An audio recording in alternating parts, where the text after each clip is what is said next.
जय हिंद दोस्तों, स्वागत है आपका इसके कंसेप्ट एजुकेशन पे। आइए अब हम लोग को सारा जो धर्म था, जितना धर्म था उस सबको पढ़ लिए। बौद्ध, जैन, इस्लाम, ईसाई, पारसी, जितना जो धर्म था सब धर्म को खत्म कर लिए। आइए आज हम लोग अब मगध की उत्कर्ष की ओर बढ़ते हैं। मगध की उत्कर्ष क्या? मगध की उत्कर्ष। मगध में जितना जो राजा था, जिस वंश का उदय हुआ, जिस वंश का राज चला, उस सारों को अब हम लोग बारी बारी से देखेंगे। मगध का उत्कर्ष, मगध का संस्थापक, मगध जो राज्य था उसका संस्थापक कौन था? तो बृहद्रथ था। कौन? बृहद्रथ। आइए, मगध का संस्थापक कौन था? तो बृहद्रथ थे, जो मगध साम्राज्य की नींव रखे थे। क्या नींव रखे थे? मगध साम्राज्य की स्थापना किए थे। वो कौन थे? बृहद्रथ। और अपना राजधानी वो कहाँ रखे थे? जो बृहद्रथ से जो अपना राजधानी कहाँ रहे थे, जो यानी मगध की राजधानी कहाँ रखे थे? तो वो रखे थे गिरिब्रज। कहाँ? गिरिब्रज, जिसको आज के डेट में राजगिरी हम लोग कहते हैं। कहाँ? राजगिरी, यानी जिसको राजगीर हम लोग ऐसे कहते हैं ठेठ मगही भाषा में। राजगीर क्या? राजगीर जो है अभी वो बृहद्रथ की राजधानी था, मगध की राजधानी था। का? मगध की राजधानी था। हम लोग 16 महाजनपद पढ़े थे। क्या? पिछला वीडियो में हम लोग, पीछे का वीडियो में हम लोग 16 महाजनपद पढ़े थे। उस 16 महाजनपद में सबसे बरियार, सबसे शक्तिशाली अगर वो कोई राज्य था तो मगध साम्राज्य था। क्या? मगध साम्राज्य। मगध के संस्थापक बृहद्रथ थे। अब बृहद्रथ से जो राजधानी कहाँ रखे थे? राजगीर। राजगीर किस लिए रखे थे? राजगीर क्योंकि देखिएगा, राजगीर जाइएगा तो चौपटी से पहाड़ है। क्या है? पहाड़ है। वहां अपने बीच में राजधानी बनाए थे राजगिरी में। क्यों? क्योंकि चौपटी से पहाड़ को अपना अथी के रखते थे, सेना के रखते थे, और बीच में अपने रहते थे। तो सेना पहाड़ पर से नीचे मारने में कठिनाई ज्यादा न होता था। दूसरा राज्य का सेना वहां चढ़ाई नहीं कर पाता था। इसी के चलते राजगीर वो अपना राजधानी रखे थे। कहाँ? राजगिरी, जिसको गिरिब्रज बोलता है, मगर आज के डेट में वहां का नाम राजगीर है। क्या? राजगीर। वो 16 महाजनपद, क्या 16 महाजनपद में सबसे शक्तिशाली जनपद था। क्या? सबसे शक्तिशाली जनपद था। सबसे महान राज्य कहिए, यानी सबसे तेज राज्य कहिए, सबसे शक्तिशाली कहिए, सबसे ज्यादा शक्ति कहिए, वो किसमें था? मगध में था। तो देखिए, मगध तो कई वंशों का उदय हुआ। मगध जो राज्य था, मगध महाजनपद था, उस पर कई बहुत सारे राज्यों का उत्कर्ष हुआ है, बहुत सारे वंश का उत्कर्ष हुआ, जिसमें आता है हर्यक वंश। का? हर्यक वंश। और फिर देखेंगे हम लोग आगे आएगा, इसके बाद फिर मौर्य वंश आएगा। वो सारे देखेंगे हम लोग बारी बारी से। आइए हर्यक वंश पर चर्चा करते हैं। क्या? हर्यक वंश पर पहले हम लोग चर्चा करते हैं। और जो मगध का उत्कर्ष का जो टॉपिक है, जो कुछ बच जाएगा, अगला वीडियो में हम लोग उसको लाएंगे। और उसके बाद अगला वीडियो में लगभग हम लोग को पूरा मगध का उत्कर्ष खत्म हो जाएगा। देखिए, हर्यक वंश आया। क्या? हर्यक वंश। हर्यक वंश का स्थापना कौन किए थे? मगध पर जो हर्यक वंश आया, हर्यक वंश की स्थापना कौन किए थे? तो वो किए थे बिंबिसार। कौन? देखिएगा, इसको मिस्टेक नहीं होना चाहिए। बिंबिसार, बिंदुसार। क्या? बिंदुसार में बहुत सारा स्टूडेंट मिस्टेक करते हैं, इसको मिस्टेक नहीं होना चाहिए। हर्यक वंश का संस्थापक पूछेगा तो बिंबिसार। कौन? बिंबिसार। और वो कब स्थापना किया था? 544 ईस्वी पूर्व। देखिए, 544 ईस्वी पूर्व। जिस तरफ उधर बौद्ध धर्म और जैन धर्म चल रहा था, उसी कड़ी में हम लोग हर्यक वंश की स्थापना हुआ था। हर्यक वंश के संस्थापक बिंबिसार थे। कौन? बिंबिसार थे, जो अपना राजधानी राजगिरी रखे थे। जो पहले से गिरिब्रज था, वो यानी वही अभी तक राजधानी राजगीर ही रखे थे। हर्यक वंश की राजधानी पूछा था कहाँ? राजगीर। क्या? हर्यक वंश की राजधानी राजगीर। उसके बाद क्या है कि ब्रह्मदत्त को हरा करके, जो क्या बिंबिसार जो थे, वो ब्रह्मदत्त को हरा करके, जो अंग के राजा थे, अंग पर जो शासन कर रहे थे राजा ब्रह्मदत्त, ब्रह्मदत्त को हरा करके अंग को मगध में मिला लिए। किसमें? मगध में मिला लिए। कौन? बिंबिसार। कौन? बिंबिसार जो थे वो अंग पर चढ़ाई करे, और अंग पर चढ़ाई करे तो अंग के शासक कौन था? ब्रह्मदत्त। कौन? ब्रह्मदत्त। और ब्रह्मदत्त को हरा करके जो अंग राज था, अंग महाजनपद था, उसको अपने में मगध में मिला लिए। हम लोग अंग के राजधानी कहाँ पढ़े थे? चंपा। क्या? चंपा पढ़े थे। वही अंग है जो ब्रह्मदत्त है। क्या? ब्रह्मदत्त वहां के शासक था, जिसको हरा करके बिंबिसार मगध में मिला लिया। मगध जो आज का हम लोग का जो जिला है मगध, वो गया, राजगीर, नालंदा, नवादा, पटना, इस सब को मिला करके मगध कहा जाता है। क्या? मगध। वही मगध के संस्थापक थे बिंबिसार। वो क्या किए थे कि ब्रह्मदत्त को हरा करके अंग जो महाजनपद था उसको अपने में मिला लिए।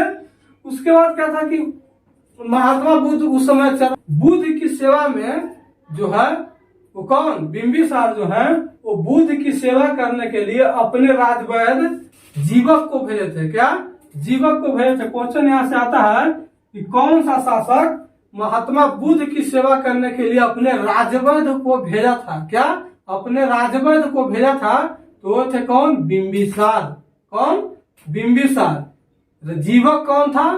तो जीवक एक बिंबिसार का राजवैद्य था, जो राज्य में रहता था, वो राज्य की देखभाल करता था, यानी डॉक्टर जिसको आज लोग हम लोग कहते हैं राजवैद्य। उस समय का जो है वो आज का हम लोग को डॉक्टर है। क्या?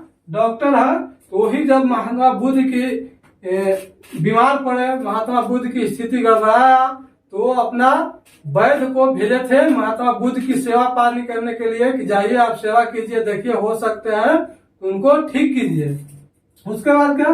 फिर एक राजा और थे प्रबोध, जो अवंती के राजा थे। उनको हो गया था पांडु रोग। एगो रोग बोलता था पांडु। तो पांडु रोग हो गया, तो फिर वो अपना जीवक को भेजे थे। क्या? फिर वो अपना राजवैद्य जीवक जो था उसको भेजे थे कि जाओ प्रमोद के जाइए सेवा पानी कर दीजिए, हो सकता है वो भी ठीक हो जाए। पांडु रोग से वो ग्रसित है। पूछेगा कि कौन सा रोग से ग्रसित है? तो पांडु रोग। कौन रोग? पांडु रोग। उसके बाद क्या था कि देखिए हर्यक वंश के जो राजा थे बिंबिसार, कौन? बिंबिसार, उनको हत्या अजात शत्रु कर दिया। कौन? अजात शत्रु। और अजात शत्रु कब किया हत्या? 493 ईस्वी पूर्व। कब? 493 ईस्वी पूर्व अजात शत्रु अपने पिता के हत्या कर देता है। क्या? अपने पिता के हत्या कर देता है बिंबिसार के, और अपने राजगद्दी पर बैठ जाता है। क्या? अपने राजगद्दी पर बैठ जाता है। और लगभग जो बिंबिसार थे लगभग 52 वर्ष तक, कितना? लगभग 52 साल तक शासन किए थे। हर्यक वंश पर शासन बिंबिसार का लगभग 52 वर्ष तक रहा। और वो अपना ही बेटा जब मार देता है अपने पिता को, यानी अजात शत्रु मारता है, हत्या कर देता है अपने पिता को। देखिएगा हर्यक वंश को क्या? हर्यक वंश को बिंबिसार जो है वो अजात शत्रु मार देते हैं बिंबिसार को। तो उसके बाद फिर हम लोग अजात शत्रु को पढ़ेंगे। मगर उसके पहले क्या कि बिंबिसार जो थे वो अपना राज्य का विस्तार, तो देखिए कि अंग को जीत करके किए। क्या? अंग को जीत करके किए। उसके बाद क्या हुआ कि राज्य विस्तार करने के लिए वो वैवाहिक संबंध भी किए। क्या? वैवाहिक, यानी विवाह कर करके ये दूसरा राज्य से विवाह कर लिए, फिर उधर वो राज्य से विवाह कर लिए। तो वहां के जो कुछ राजा थे वो अपना कुछ गांव था वो दे देते थे कि जाइए आप इसको पर राज किए। इसी प्रकार अपना राज्य का विस्तार किए।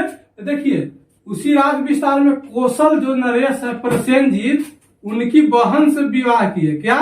कौशल के जो नरेश थे, जो राजा थे प्रसेनजीत, उनकी बहन का नाम क्या था? महाकोशला। क्या? देखिएगा उनकी बहन का नाम महाकोशला था। उनको से विवाह किए कौन? बिंबिसार, और अपने राज्य का विस्तार किए।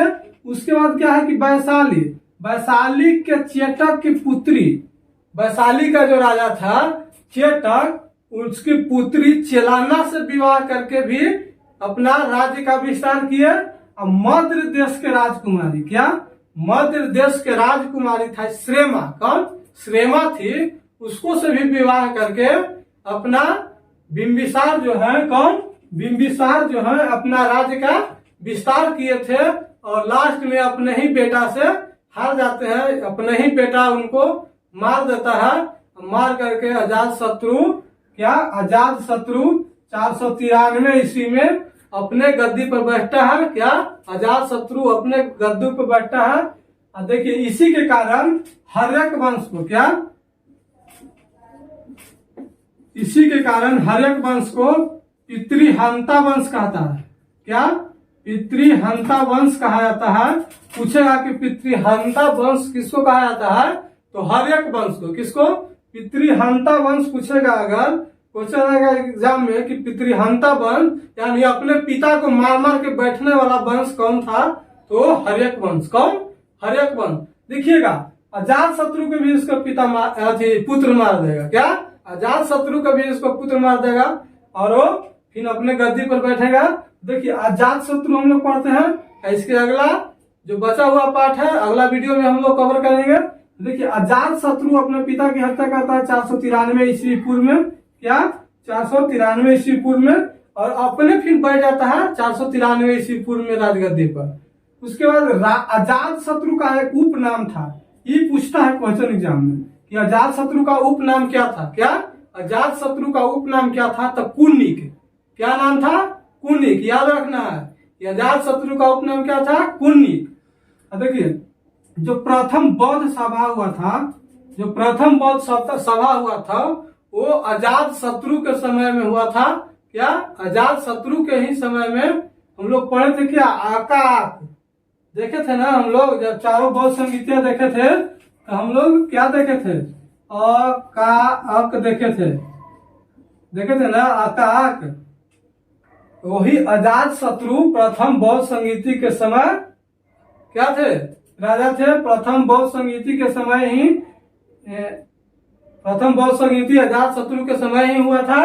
उसके बाद क्या है कि वैशाली और काशी को भी जीता था। जो वैशाली है और जो आज के डेट में काशी है, वाराणसी, उन्हीं उसको दोनों को वो कौन जीता था, अजात शत्रु। दोनों को जीत करके मगध में मिला लिया। क्या, मगध में मिला लिया। काशी और वैशाली को जीत करके अजात शत्रु अपने राज्य में, अपने मगध साम्राज्य में काशी और क्या वैशाली को मिला लेता है। वो जीतता है किस लिए, देखिए उसका एक मंत्री था, सुयोग मंत्री उसको कहते थे। क्यों सुयोग, क्योंकि वो बहुत बुद्धिमान मंत्री था। वो मंत्री कौन था, उसका मंत्री का नाम क्या था, तो वर्षाकार। क्या, वर्षाकार जो था अजात शत्रु का मंत्री था। उसके बाद क्या है कि अजात शत्रु का भी मृत्यु हो जाता है। अजात शत्रु को भी मृत्यु हो जाता है कितना में, 461 ईस्वी पूर्व में। और ये लगभग अजात शत्रु लगभग 32 वर्ष तक हर्यक वंश का शासक रहे। हर्यक वंश को 32 वर्ष तक शासन किए। आइए एक बार फिर से देख लेते हैं ताकि हम लोग को वीडियो में पूर्ण ढंग से याद रहा। मगध का साम्राज्य, मगध साम्राज्य का संस्थापक बृहद्रथ थे। कौन, बृहद्रथ थे। और वे अपने राजधानी गिरिब्राज स्थापित किए थे, जो आज के डेट में राजगीर कहा जाता है। क्या, राजगीर। मगध जो था, जो 16 महाजनपद का महान यानी सबसे शक्तिशाली महाजनपद था। 16 महाजनपद में सबसे शक्तिशाली महाजनपद मगध था। मगध पर ढेर सारा वंशों का उदय हुआ, देखेंगे। इसी क्रम में हम लोग हर्यक वंश देखते हैं। क्या, हर्यक वंश। हर्यक वंश के संस्थापक बिंबिसार था। कौन, बिंबिसार, ना कि बिंदुसार। बिंदुसार और बिंबिसार में कंफ्यूज नहीं होना है। बिंदुसार नहीं हो करके बिंबिसार। कौन, बिंबिसार था। और 544 ईस्वी में हर्यक वंश की स्थापना हुआ। 544 ईस्वी में वो बैठा था। उसके बाद वो अपना राजधानी राजगीर रखा। गिरिब्रज जिसको हम लोग कहते थे, यानी आज के डेट में राजगीर कहते हैं, वही अपना राजधानी रखा हर्यक वंश का। उसके बाद क्या है कि ब्रह्मदत्त, क्या, ब्रह्मदत्त को हरा करके और अंग को अपने मगध साम्राज्य में मिला लिया। अंग के राजधानी, अंग के राजा थे ब्रह्मदत्त। ब्रह्मदत्त को हरा करके, अंग को जीत करके जो बिंबिसार थे वो अपने राज मगध में मिला लेते हैं। और उसी समय महात्मा बुद्ध की तबीयत खराब हो जाता है। महात्मा बुद्ध बीमार पड़ते हैं और जो बिंबिसार है अपने राजवैद्य यानी अपने डॉक्टर को भेजते हैं महात्मा बुद्ध की सेवा पानी के लिए। और उसके बाद फिर क्या होता है कि परघोत जो है अवंती के राजा थे। कहाँ? अवंती के राजा थे। वो पांडी रोग से ग्रसित थे। क्या? पांडु रोग जो था उसको से ग्रसित थे।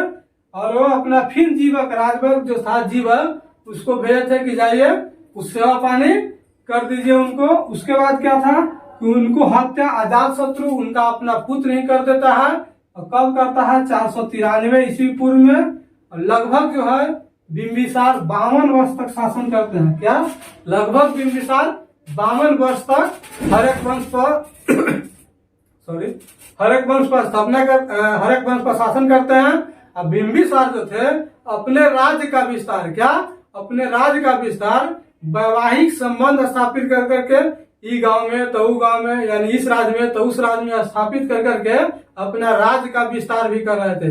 एक तरफ जीत भी रहे थे यानी एक तरफ चढ़ाई करके भी अपना राज्य का विस्तार कर रहे थे और एक तरफ वैवाहिक संबंध स्थापित करके भी अपना राज्य का विस्तार कर रहे थे। उसी संबंध में देखिए कौशल नरेश प्रसेनजित की बहन महाकौशला से विवाह किए थे और अपना राज्य का विस्तार किए थे। वैशाली की चेटक की पुत्री जो वैशाली के राजा थे चेटक उनकी पुत्री क्या? चेलाना से भी विवाह करके अपना वैवाहिक अपना राज्य के विस्तार किए। और उसके बाद मध्य देश के राजकुमारी श्रेमा से भी विवाह करके श्रेमा के जो जितना राज्य था वो सारा को अपना मगध साम्राज्य में मिला लेते हैं। और उसके बाद उनका पुत्र जो है उनको हत्या कर देता है। अपना पुत्र फिर अजात शत्रु जो है अपना गद्दी पे बैठता है। कितना में? 493 ईस्वी पूर्व में। और अजात शत्रु का एक और नाम था उपनाम जिसको कहते हैं वो अजात शत्रु का उपनाम कुनिक था। क्या? कुनिक था। और जो अजात शत्रु है उसी के समय में प्रथम बौद्ध सभा हुआ था। जो प्रथम बौद्ध संगीति और 4 को हम लोग बौद्ध संगीति देखे थे तो जो प्रथम बौद्ध संगीति था वो अजात शत्रु के ही समय हुआ था। अजात शत्रु भी अपना राज्य का विस्तार किया। अपना राज्य का विस्तार लड़ करके जीत करके किया। वो कौन कौन था? वैशाली और काशी को अपने साम्राज्य मगध में मिलाया। क्या? अपने साम्राज्य मगध में मिलाया। और अजात शत्रु का एक मेन बात क्या था? उसका एक सुयोग मंत्री था उसका नाम क्या था? वर्षकार। और उसी के सहायता से वो दोनों राज्य क्या वैशाली और काशी को जीता था। उसके बाद क्या है कि उसका मृत्यु भी 461 ईस्वी पूर्व में हो जाता है। और वो लगभग 32 वर्ष तक शासन करता है। इसका जो बच गया मगध साम्राज्य का मगध का उत्कर्ष का जो बच गया शिशु नागवंश का स्थापना होता है। लगभग हम लोग आगे पढ़ेंगे। क्या? आगे पढ़ेंगे, अगला वीडियो में पढ़ेंगे। जितना जो शासक है हम लोग सबको बारी बारी से लगभग पूरा प्राचीन हिस्ट्री पहले प्राचीन हिस्ट्री खत्म करेंगे। उसके बाद फिर हम लोग आगे का क्रम जारी रखेंगे। उम्मीद करते हैं वीडियो पसंद आ रहा होगा। वीडियो पसंद आ रहा तो वीडियो को like share comment and subscribe channel को जरूर कर लें। धन्यवाद।